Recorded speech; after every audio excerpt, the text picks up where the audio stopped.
Admiral Yuna was eating dinner when the alert came through.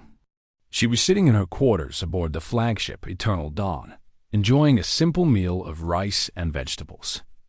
At 62 years old, she had served in the United Earth Fleet for 4 decades. She had seen many things, but she had never heard the alarm that now filled her ship. It was the beacon alert, the sound that meant someone had used a forbidden signal. Yuna dropped her chopsticks and ran to the bridge. Her boots echoed against the metal floor as she moved through the corridors. Crew members stepped aside to let her pass, their faces showing the same confusion she felt. She burst onto the bridge and found her senior officers already gathered around the main screen. Commander Tay stood at the front, his arms crossed over his broad chest. He was a tall man with a shaved head and scars on his hands from years of combat training. "Report," Yuna said. "We received a transmission on the forbidden frequency approximately 7 minutes ago," Tay said. His voice was calm but serious. It came from a planet called Valari Prime, located in the outer rim of Sector 9. "Play it," Yuna ordered. The recording filled the bridge. Everyone fell silent as they listened to Elder Torrens' desperate plea. His voice trembled with fear and sadness. He spoke about the Krath invasion, about the destruction of his world, about his hope that humans would help. When the message ended, no one spoke for a long moment. "The Krath Empire," said Captain Hana. She was younger than the others. Only 35, but she was brilliant at strategy. Her long hair was tied back in a tight bun. "I have heard of them. They are conquerors. They have destroyed at least 12 civilizations in the past century. And no one stopped them?" asked Lieutenant Day. He was the newest member of the senior staff, fresh-faced and eager. "No one could," Hana replied. "The Krath are powerful and they are ruthless. The other alien species are too afraid to stand against them." Yuna stared at the screen where Torrens' message was still displayed. She thought about his words. "We are small and weak and frightened. We do not want it to die. Please save our children. How far is Valari Prime?" she asked. "At maximum speed, approximately 18 hours, Tay answered. "That is too long," Yuna said. "Those people will be dead by then." "Admiral," Tay said carefully, "we should discuss this. The Krath Empire is not our enemy.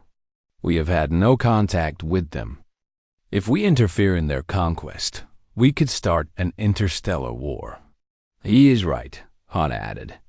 "Earth has stayed neutral in galactic conflicts for generations. That neutrality has kept us safe." Yuna turned to face her officers. Her eyes were hard and determined.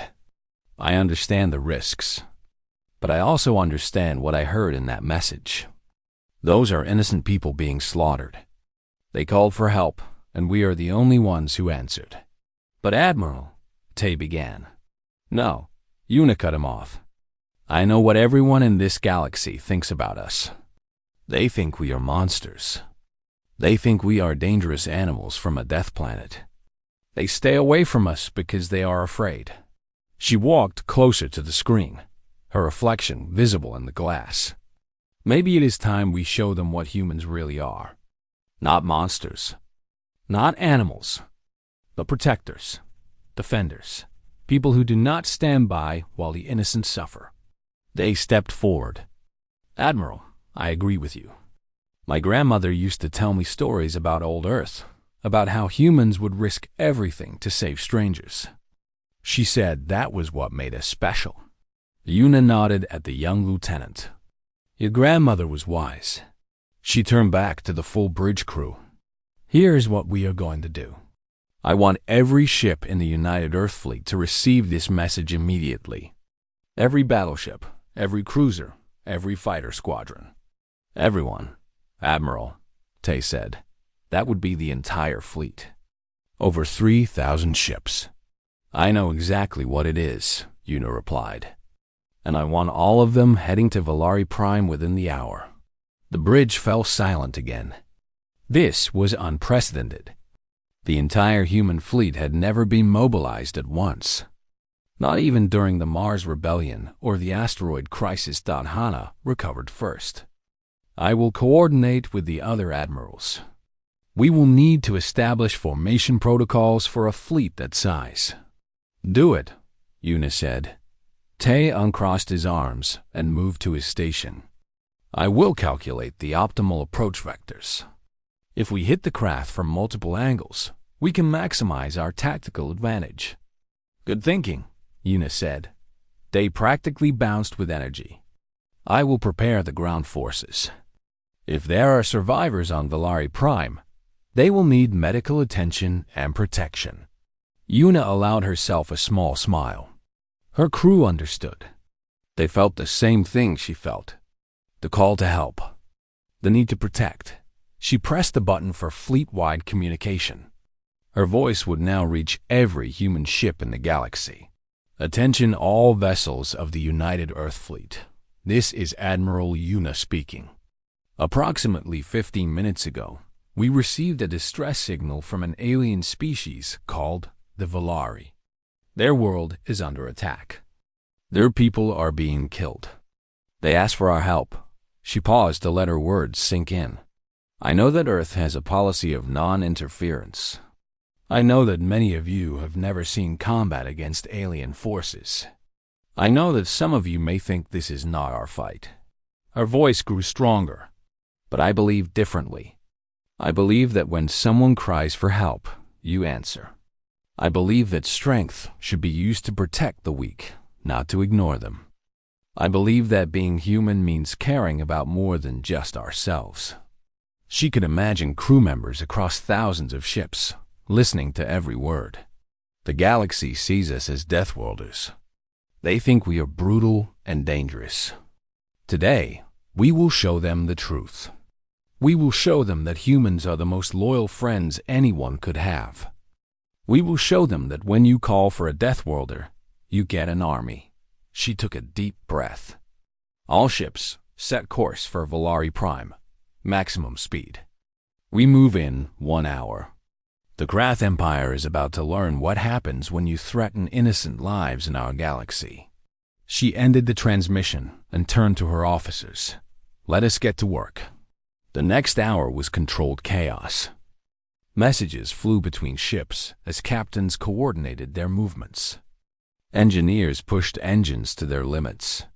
Soldiers checked their weapons and armor in the hangar bay of the Eternal Dawn. Pilot Nari climbed into her fighter craft. She was one of the best pilots in the fleet, known for her calm under pressure and her impossible reflexes. As she settled into her seat, she thought about the Valari message. We are not strong like you, the Elder had said. Nari smiled grimly. You do not need to be strong, she whispered to herself. That is why you have us. Across the fleet, similar scenes played out. Soldiers wrote quick messages to their families. Medics prepared their supplies. Engineers ran final checks on weapon systems. They were humans. They lived on a death planet. They breathed poison air. Their bodies were built for survival against impossible odds. And now, they were going to use every advantage evolution had given them to save people. They had never met in exactly the 1 hour mark. 3,000 human ships engaged their engines. The stars blurred around them as they accelerated to speeds that would terrify most species. Inside the ships, humans barely noticed the force. Their strong bones and dense muscles absorbed the pressure easily. Admiral Yuna stood on the bridge of the Eternal Dawn, watching the stars streak past. How long now? She asked. 16 hours at current speed, Tay reported. We pushed the engines harder than recommended. Good, Yuna said. Every minute counts. Those people are counting on us. She thought about Elder Torin, alone in his communication tower, waiting for help that might never come. Hold on, she thought. Just hold on a little longer. The Armada of Earth flew through the darkness of space, carrying with them the hope of an entire species. The Deathworlders were coming, and they were bringing everything they had. The first human railgun round crossed the distance between fleets in less than a second. It struck a craft cruiser at its center and punched straight through, exiting the other side in a shower of metal and fire. The ship broke apart instantly, its crew dead before they even understood what had happened. That was only the beginning. Lieutenant Day watched from the tactical station as the human fleet unleashed its fury. Thousands of weapons fired at once, creating a wall of destruction that washed over the craft formation. Shields flickered and died. Armor melted like ice in summer. Ships that had conquered dozens of worlds were reduced to burning wreckage in moments. "Advance all cruisers," Admiral Yuna ordered calmly. "Fighter squadrons engage their support vessels. Do not let any escape." The human ships moved with perfect coordination. They had trained for this kind of battle their entire lives. Every captain knew their role. Every crew member performed their duty without hesitation. Pilot Nari pushed her fighter forward, diving into the chaos of battle. Around her, other fighters formed up in attack patterns they had practiced 1,000 times. The craft defensive ships tried to intercept them, but their targeting systems could not track the human pilots. Nari was simply too fast, too precise, too good. She locked onto a craft gunship and fired. Her missiles struck true, and the enemy vessel exploded in a ball of flame. She did not celebrate. She simply moved to the next target. "Fighter Wing 3, clear those carriers," came the command from Fleet Strategist Jin. "Wing 7, provide cover for the battleships. Wing 12, I want those supply lines cut." The fighter pilots responded instantly. They swept through the craft formation like wolves among sheep, destroying everything in their path. On the bridge of the Dark Fist, Supreme Commander Vorak watched his fleet dying. His hands gripped the railing so hard that his knuckles turned white. This was not possible. The Krath Empire had never lost a battle so completely. "Return fire!"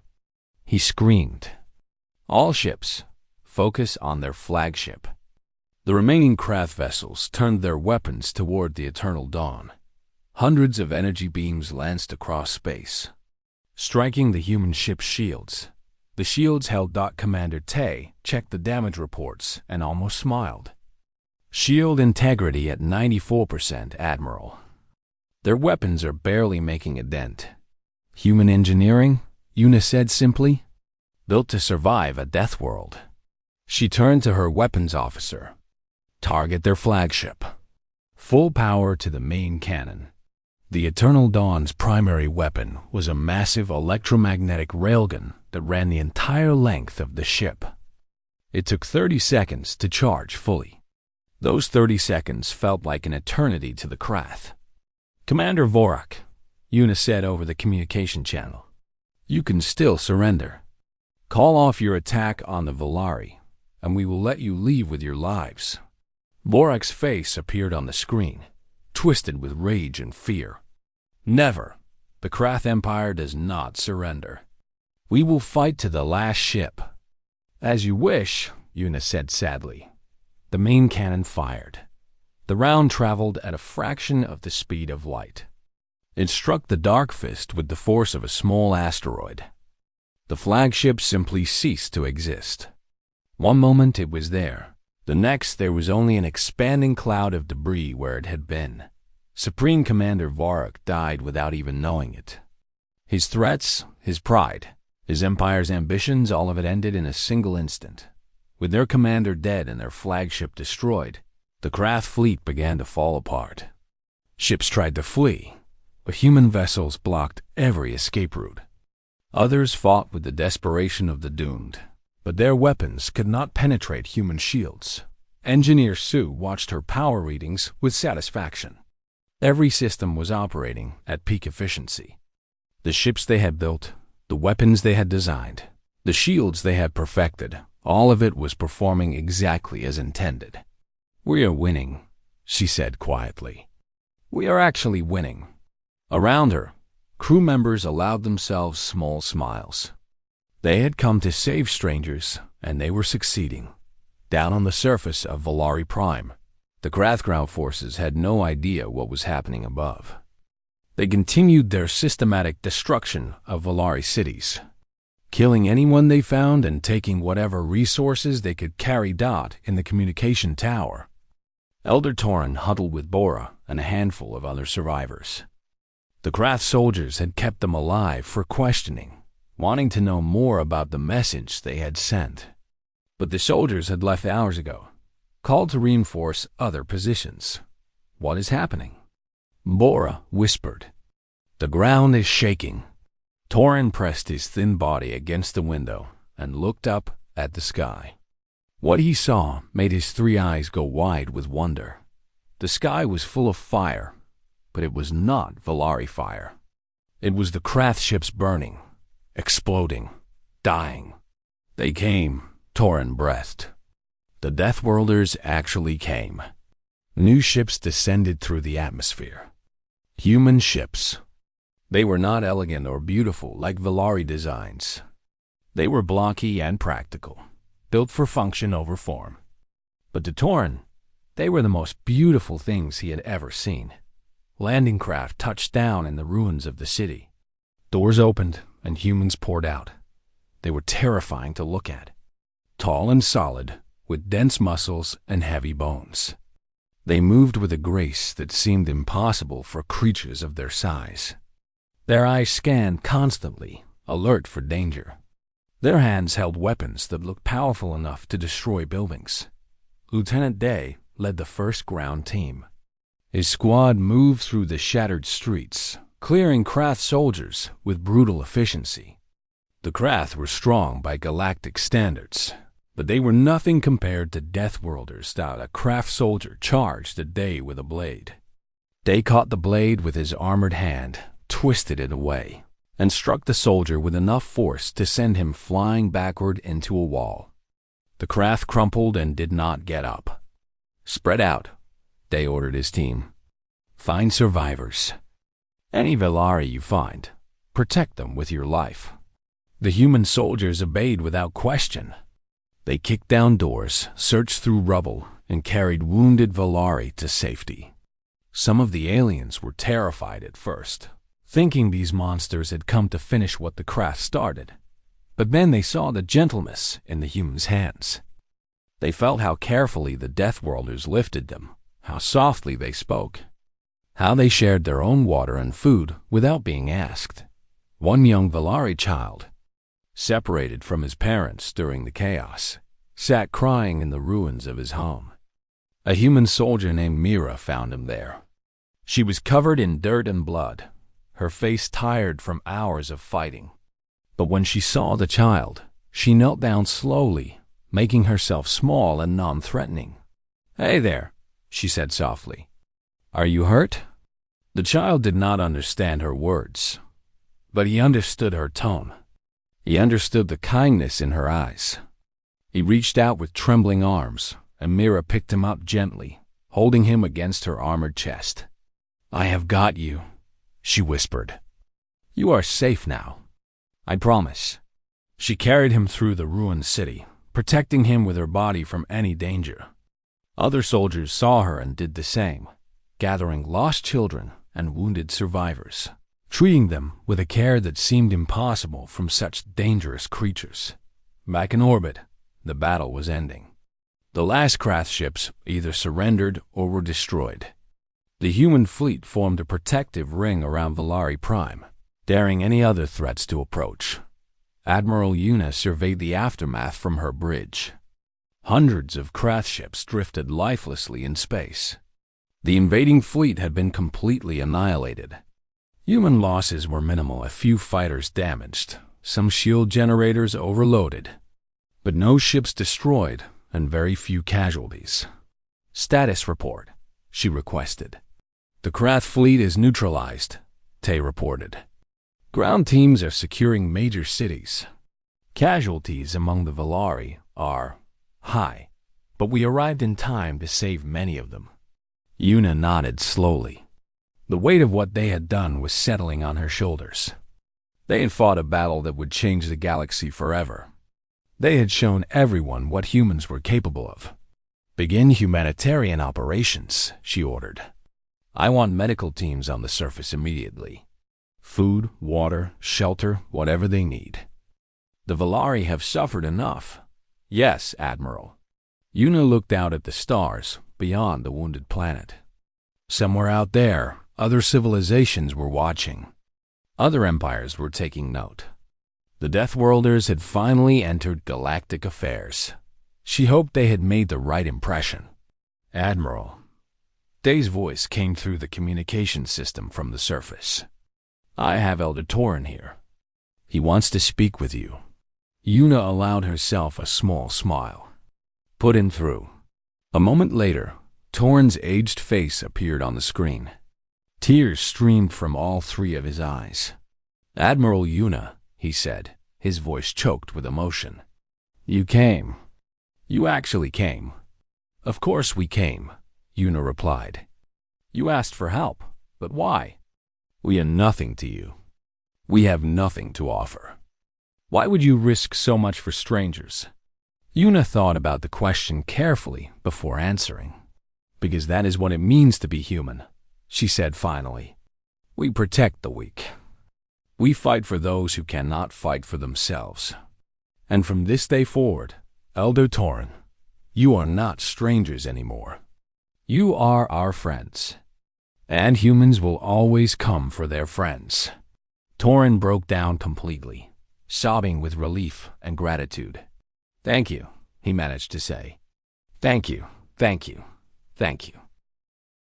Una bowed her head respectfully. "Rest now, Elder. The worst is over. And tomorrow, we will help you rebuild." 3 days had passed since the battle. The sky above Valari Prime was no longer filled with fire and warships. Instead, it was dotted with human transport vessels, bringing supplies and aid to the wounded planet. Elder Torin stood at the entrance of a temporary shelter, watching the activity around him. Human soldiers worked alongside Valari survivors, clearing rubble and building new structures. Medical teams moved through the crowds, treating injuries with technology and skill that amazed the local healers. He still could not believe it. They had been saved, not by distant allies who shared their values, not by species they had traded with for generations, but by Deathworlders from a poison planet on the other side of the galaxy. A shadow fell over him, and Torin looked up to see Admiral Una approaching. She had come down from her flagship to inspect the relief efforts personally. She wore simple clothes now instead of her formal uniform, and there was tiredness in her eyes. But she still walked with the confidence of someone who knew exactly who she was. "Elder Torin," she said, bowing her head slightly. "How are your people doing?" "Better than I dared to hope," Torin admitted. "Your doctors have saved many lives. Your engineers are already helping us restore power to the northern districts. I do not have words to express our gratitude." Una smiled gently. "You do not need words. Seeing your people smile again is thanks enough." They walked together through the shelter camp. Valari children played nearby, their laughter mixing with the sounds of construction. Some of them ran up to human soldiers, fascinated by these strange aliens who had appeared from the stars to save them. The soldiers responded with patience and kindness, letting the children examine their equipment and teaching them simple words in human languages. "They are not afraid of you anymore," Torin observed. "Children adapt quickly," Una said. "They see actions, not reputations. They know we came to help, so they trust us." Torin stopped walking and turned to face the Admiral. His 3 eyes studied her carefully. "Admiral Una, I must ask you something. Something that has been troubling me since you arrived. Ask, why did you really come? I have heard your speeches about protecting the innocent and helping those who cannot help themselves. But surely there must be more to it. There must be some benefit for humanity in all of this." Una was quiet for a long moment. She looked up at the sky, at the distant stars that held so many civilizations. "Do you want the honest answer?" she asked. "Please. We came because we are lonely." Torin blinked in surprise. That was not the answer he had expected. Yuna continued, her voice soft. "For as long as we have known about other life in the galaxy, other species have avoided us. They see us as monsters, dangerous predators from a death world. They trade with us from a distance. They study us through sensors, but they never truly interact with us. They never give us a chance to be anything more than what their fear tells them we are." She turned to look at Torin directly. "When we received your message, we saw something different. We saw someone reaching out to us not despite what we are, but because of it. You knew we were Deathworlders, and you called us anyway. You trusted that our strength could be used for good." Her eyes glistened with moisture. "You have no idea how much that meant to us. To be seen as protectors instead of threats. To be asked for help instead of being pushed away. For the first time in generations, someone in this galaxy believed in us." Torin felt his own eyes filling with tears. He had never thought about it from the human perspective. He'd been so focused on his own people's survival that he had not considered what his desperate call might have meant to those who answered it. "Admiral," he said slowly, "we did not just call for protectors. We called for friends. And friends are exactly what we found." Yuna reached out and placed her hand on Torin's thin shoulder. It was a gesture of connection, of trust, of acceptance. "Then let us make it official," she said. "A formal alliance between Earth and Valari Prime. Not just military protection, but true partnership.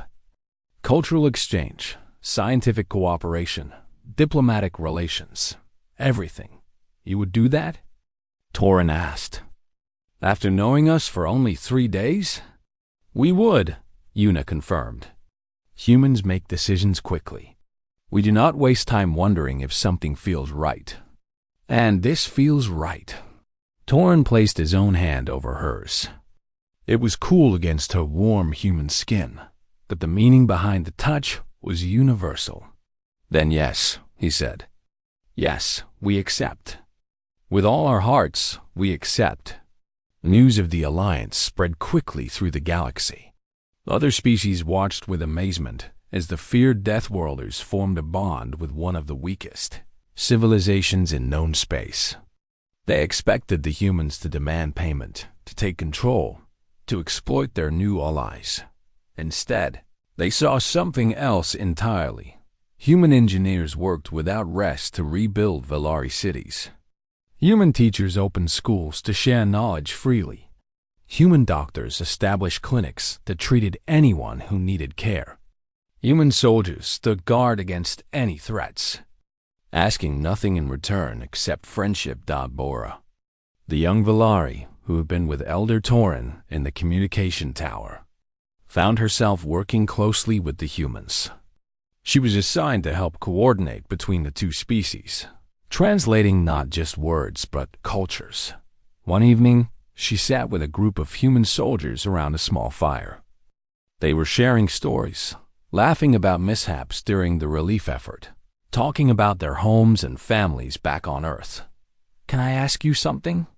Bora said to a soldier named June. He was middle-aged with kind eyes and a scar across his chin. "Of course," June replied. "When you received our message, were you scared?" June thought about it. "Not of the battle. We trained for battle our whole lives. What scared me was the idea that we might not arrive in time, that we would travel all this way and find nothing but graves." Bora shivered. "We almost were nothing but graves. But you are not," June said firmly. "You are alive. Your children are alive. Your future is alive. And we will make sure it stays that way." "Why do you care so much?" Bora asked. "We are so different from you. Our bodies are weak. Our world is soft and gentle. We have nothing in common." Jun smiled. "You know what I see when I look at your people? I see kindness. I see art and music and beauty. I see everything that humans fight to protect, but sometimes forget to create ourselves. You make the universe more wonderful just by existing. How could we not care about that? Bora felt warmth spread through her chest. She had grown up hearing stories about the terrifying Deathworlders. Now she was sitting beside them, sharing warmth and stories like old friends. The universe was stranger and more beautiful than she had ever imagined. Months passed. The Valari world slowly healed. Cities were rebuilt, gardens were replanted, and life began to return to normal, but with a significant difference. Human ships now patrolled Valari space. Human diplomats lived in Valari communities. Human researchers collaborated with Valari scientists. The two species, once strangers, had become closer than many civilizations that had known each other for centuries, and the galaxy took notice. Other weak species, those who had suffered under conquerors like the Krath, began to whisper among themselves. The Deathworlders had protected the Valari. Perhaps they would protect others too. Slowly, carefully, messages began to arrive at Earth. Not the forbidden signal, but ordinary communications. Requests for trade. Invitations to diplomatic talks. Cautious questions about possible alliances. Admiral Yuna, now promoted to Grand Admiral, addressed the United Earth Council about this development. For generations, we have been alone among the stars, she said. Other species feared us too much to approach us. We respected their fear and kept our distance. But that era is ending. She displayed images of the Valari Alliance, of humans and aliens working side by side. Our actions at Valari Prime showed the galaxy who we really are. Not monsters, not conquerors, but protectors, friends, allies, and now others are reaching out to us, hoping we will be the same for them. She looked around the council chamber. I believe we should answer every single one of those calls. Not because we want power or influence, but because it is the right thing to do. Because helping others is what makes us human. Because we have the strength to protect those who cannot protect themselves. And that strength is meaningless if we do not use it. The council voted unanimously to accept. On Valari Prime, Elder Torin received the news with joy. He stood on a balcony overlooking his rebuilt city, watching Valari and human children playing together in the gardens below. Bora joined him, her silver skin glowing in the sunlight. They did it, she said. They are going to help others too. I knew they would, Torin said. From the moment Admiral Yuna answered our call, I knew what kind of beings they were. What kind is that? Torin smiled, his three eyes warm with affection. The kind who run toward danger instead of away from it. The kind who see suffering and feel compelled to stop it. The kind who will cross a galaxy to save people they have never met. He turned to face her fully. They call themselves Deathworlders because of where they come from. But I think they should be called something else. Life-bringers, hope-givers, guardians of the galaxy. Bora nodded. Maybe someday. That is what everyone will call them. Someday, Torin agreed. But for now, let us just call them Watt Hour. The space around Valari Prime was quiet. The Krath warships floated in perfect formation above the burning planet, their weapons silent now that most of the resistance had been crushed. Supreme Commander Vorak stood on the bridge of his flagship, the Dark Fist, and smiled at the destruction below. The conquest was going perfectly. The Valari had no military to speak of. Their cities fell like paper structures in a storm. Soon, the entire planet would belong to the Krath Empire. Commander, said one of his officers, we detected an unusual transmission earlier. It was sent using an old frequency that we have never seen before. Vorak waved his hand dismissively. It does not matter. The Valari probably called for help from their pathetic allies. No one will come. No one ever comes. Yes, Commander. but the frequency was directed toward the Sol system. Vorak paused. He turned slowly to face the officer. Sol system? You mean Earth? Yes, Commander. For a moment, something flickered across Vorak's face. It might have been concern, but he quickly pushed it away. The humans are on the other side of the galaxy. Even if they wanted to help, they could not arrive in time. Besides, they have never interfered in galactic affairs before. They keep to themselves. As you say, Commander. Vorak turned back to the window. But somewhere deep in his mind, a small voice whispered warnings about the legendary Deathworlders. He ignored it. 16 hours later, the first alarms began to sound. Commander! An officer shouted. We are detecting multiple hyperspace signatures at the edge of the system. Vorak strode to the tactical display. How many ships? The officer's face went pale. Commander, the sensors must be malfunctioning. The readings cannot be correct. What do the readings say? Vorak demanded. They say 3,000 ships. The bridge fell completely silent. Every Krath officer stared at the display in disbelief. That is impossible, Vorak said. No species has that many warships. Run the scan again. I have run it 5 times, Commander. The number is accurate. 3,000 ships are emerging from hyperspace right now. The tactical display lit up like a festival night. Dots appeared across the screen, each one representing a ship. They filled the darkness of space around Valari Prime, spreading out in a perfect formation that spoke of careful planning and precise coordination. Identify the ships, Vorak ordered. His voice was less confident now. The officer worked his controls with trembling fingers. They are. Commander, they are human ships. United Earth Fleet markings on all of them. Vorak felt his heart begin to race. The humans were here. All of them. Open a communication channel, he said. I want to speak with their leader. A moment later, a face appeared on the screen.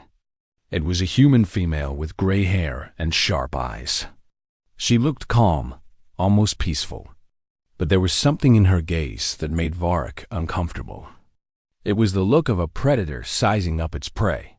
I am Admiral Yuna of the United Earth Fleet, the human said. You must be the Krath commander.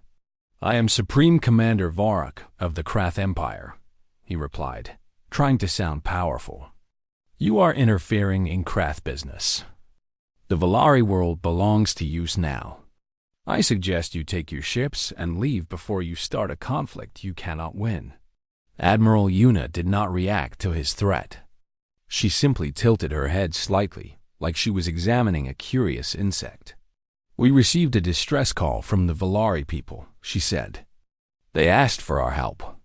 We are here to provide it. The Valari have no right to call for outside assistance. This is an internal matter. I disagree, Yuna said. When someone asks us for help, we come. That is simply what we do. Vorak laughed, but it sounded forced. You think 3,000 ships frighten me? The Krath Empire has conquered dozens of worlds.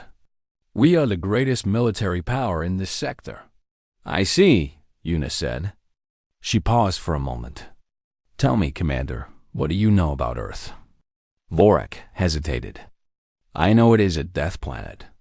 I know your kind evolved in impossible conditions. That is correct. Our gravity is stronger than most worlds. Our atmosphere would poison your lungs. Our planet is covered in predators and natural disasters. We have survived ice ages, meteor impacts, plagues, and countless wars against each other. She leaned forward slightly. Every human on these ships has spent their entire life fighting for survival. We train in conditions that would kill your soldiers in minutes. We can run for hours, fight for days, and heal from wounds that would be fatal to your species. Vorak felt a chill run down his spine. But that is not what should truly concern you, Yuna continued. What should concern you is that we came here for strangers. We traveled across the galaxy because an alien species we have never met asked for help. We did not hesitate. We did not debate. We simply came. Her eyes hardened. Now imagine what we would do for someone we actually care about. Imagine how far we would go to protect our friends, our families, our allies. And then understand this. From this moment forward, the Valari are under our protection. She sat back in her chair. You have one chance, Commander. Take your ships and leave this system. Never return to Valari space.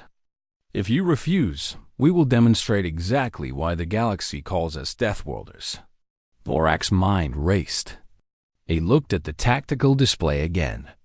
3,000 human ships, each one crewed by beings who had evolved on a nightmare planet. Beings who chose to travel across the stars to fight for creatures they had never met. It was madness. It was terrifying. It was beautiful in a terrible way. You are bluffing, Vorak said, but his voice wavered. You would not risk war with the Krath Empire for these worthless Valari, would I not? Yuna asked. On every human ship, weapon systems came online. Railguns charged with electromagnetic energy. Missile bays opened their doors. Fighter craft launched from hangars like swarms of angry insects. Fleet strategist Jin coordinated from the eternal dawn, sending commands to every vessel. His fingers flew across his console as he arranged the human ships into attack formations. Engineer Sue monitored the power levels, making sure every weapon had maximum energy. She had spent her entire career preparing for a moment like this. Pilot Nari sat in her fighter, waiting for the order to engage. Around her, hundreds of other pilots did the same. They were the tip of the spear, the first ones who would strike. The Krath officers watched their own displays with growing horror. The human ships were not like anything they had seen before. They were built for war in a way that seemed almost aggressive. Heavy armor, oversized weapons, engines that burned with incredible power. Commander, one of the officers whispered, our fleet is outnumbered, and our intelligence reports suggest that human ships are significantly more powerful than ours. Vorak wanted to argue. He wanted to believe that the might of the Krath Empire could defeat these Deathworlders. But deep down, he knew the truth. He had heard the stories. Stories about humans who kept fighting with broken bones. Stories about human ships that continued attacking even when half their systems were destroyed. Stories about the incredible loyalty that humans showed to their allies. He had always thought those stories were exaggerated. Now, looking at 3,000 warships filling the sky, he was not so sure. Commander, Admiral Yuna said, I am waiting for your answer. Vorak looked at the screen showing the burning Valari cities below. He thought about all the resources they had come to take. All the territory they had planned to claim. Was it worth it? Was it worth facing an enemy like this? He opened his mouth to respond, but before he could speak, a young Krath officer made a terrible mistake. Panicked by the situation, he fired a single shot at the nearest human ship. The shot bounced harmlessly off the human vessel's shields, but the damage was done. Admiral, Yuna's expression did not change, but her next words sent ice through every Krath heart. So be it. She turned to her officers. All ships, weapons free. Show them what Deathworlders can do. And the sky above Valari Prime erupted into fire. The sky above the Valari homeworld burned orange and red. Ships fell from the clouds like dying stars. Elder Torn stood at the window of the communication tower and watched his world come to an end. The Krath Empire had arrived 3 days ago. They came without warning. They came without mercy. Their massive warships blocked out the sun, and their soldiers marched through Valari cities like a dark flood. The Valari were not fighters. They had never been fighters. Their bodies were thin and delicate, built for art and science and peaceful living. They stood no chance against the Krath. Torin turned away from the window.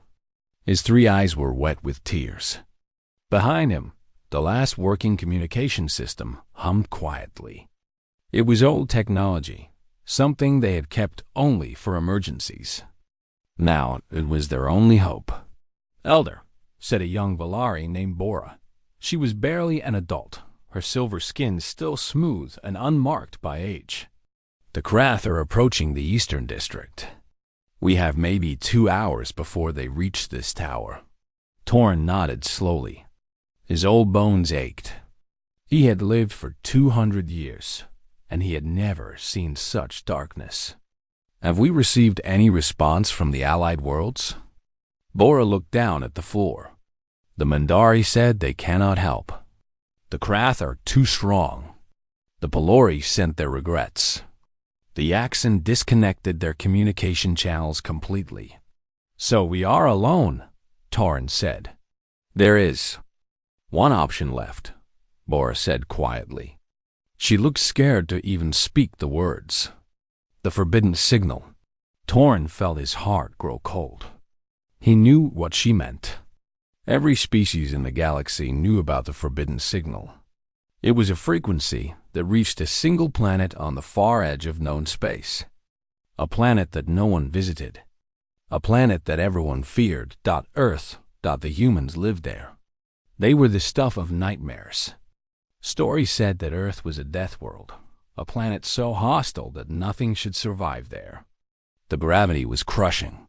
The atmosphere was filled with a poison called oxygen. The surface was covered in dangerous water and extreme temperatures. Storms raged across its lands. Predators hunted in every corner, and somehow the humans had not only survived there, they had thrived. Torin had heard the stories. Humans could run for hours without stopping. Their bodies healed from wounds that would kill any other species. They ate the flesh of other creatures. They drank a liquid that was toxic to most life forms and called it water. They were afraid of almost nothing. Most terrifying of all, humans formed emotional bonds with anything.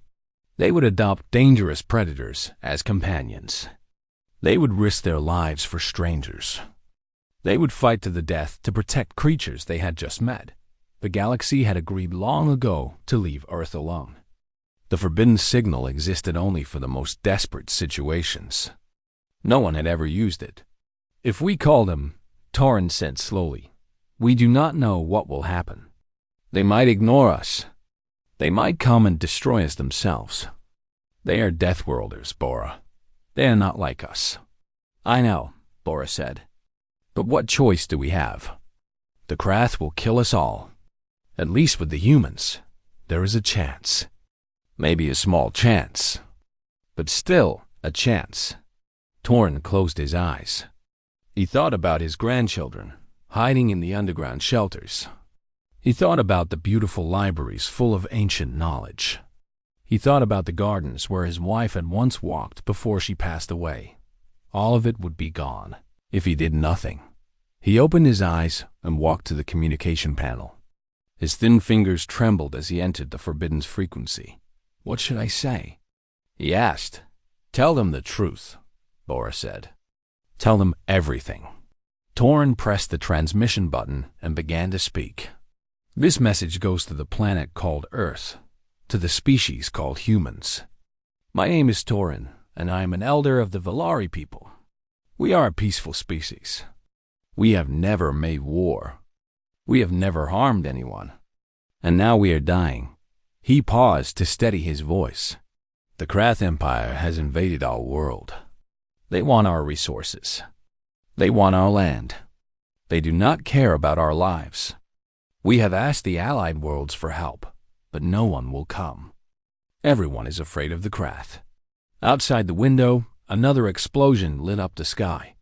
Torin continued speaking. "We know that your world is far away. We know that you do not know us. We know that you have no reason to help us. But we have heard stories about your kind. Stories that say you are protectors. Stories that say you help those who cannot help themselves." Bora wiped tears from her eyes as she listened. We are not strong like you. We cannot breathe your poison air or survive your crushing gravity. We are small and weak and frightened. But we are also alive. We have families. We have hopes and dreams. We do not want to die. Torin felt his voice breaking. Please, if there is any kindness in your hearts, if the stories about humans are true, please help us. We will give you anything we have. We will do anything you ask. Just please. Please save our children. He released the transmission button. The message was sent.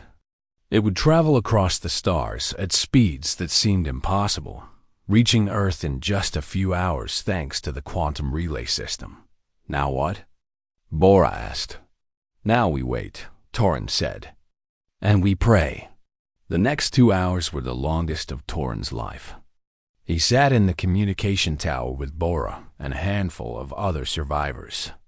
They listened to the sounds of battle growing closer. They heard screams in the distance. They smelled smoke drifting through the vents. The Krath soldiers reached the base of the tower. Torin could hear them breaking through the doors below. Heavy footsteps echoed up the stairs. Elder, Bora whispered. They are coming. Torin stood up straight. If he was going to die, he would die with dignity. He would not give the Krath the pleasure of seeing him afraid. The door to the communication room burst open. 3 Krath soldiers stood there, their dark armor gleaming, their weapons raised. They were tall and muscular, built for war. Their faces showed no emotion. You are the Elder? The lead soldier asked. I am, Torin said. You sent a transmission. We detected it. Who did you call? Torin smiled. It was a small smile, but it was real. I called the Deathworlders. The Krath soldier laughed. It was a cold, cruel sound. The humans? They are on the other side of the galaxy. They will never come. And even if they did, what could they do against the might of the Krath Empire? I do not know, Torin admitted. But I think you should be afraid. The soldier raised his weapon. Foolish old creature. Prepare to die. At that exact moment, the communication panel lit up. A new signal was coming in. Torin turned to look at it. His heart's pounding in his chest. The screen displayed a simple message in the universal language. Message received.